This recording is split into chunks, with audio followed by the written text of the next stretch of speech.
ہمارے پڑوسیوں نے ایک کتا پال رکھا تھا جس کا مسکن ایک رکشہ تھا جو وہ رات کو چلاتے تھے۔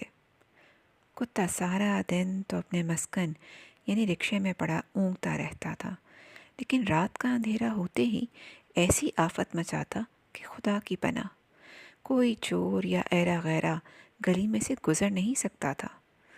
تاہم وہ اپنی گلی میں رہنے والوں کو کچھ نہ کہتا تھا، کیونکہ بچہ ہو یا بوڑھا وہ ہر ایک کو پہچانتا تھا۔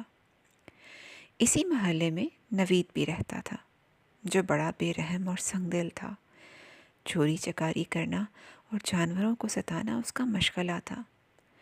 کسی بھی جانور، خواہ وہ کتا ہو یا بلی، کو پتھر مارنا اپنا فرض سمجھتا تھا۔ یہ بات سہیل کو بہت ناپسند تھی۔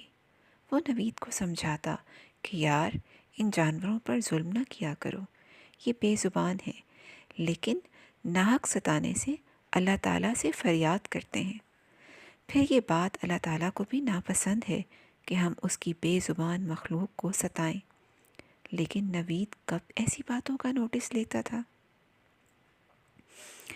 ایک دن نوید رات کو گلی میں سے گزر رہا تھا کہ کتے کو دیکھتے ہی حسب عادت ایک پتھر اٹھا کر مار دیا۔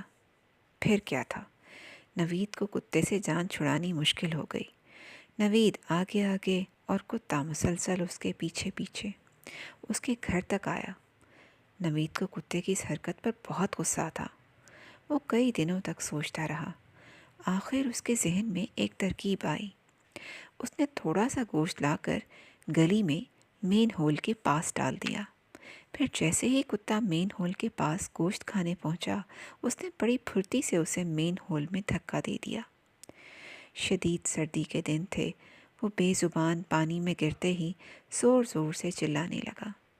اتنے میں ایک دوسرے شخص کا گزر ہوا۔ اس نے جب آواز سن کر مین ہول میں جھانکا تو عجیب منظر نظر آیا۔ فوراً اسے پانی سے نکالا اور اپنی گرم چادر میں لپیٹ کر اس کے مسکن یعنی رکشے میں سیٹ کے نیچے بٹھا دیا۔ دوستو، جب نوید کتے کو دھکا دے کر تیزی سے بھاگا تو اس کا پیر ایک بڑے پتھر سے ٹکرایا اور وہ گر پڑا۔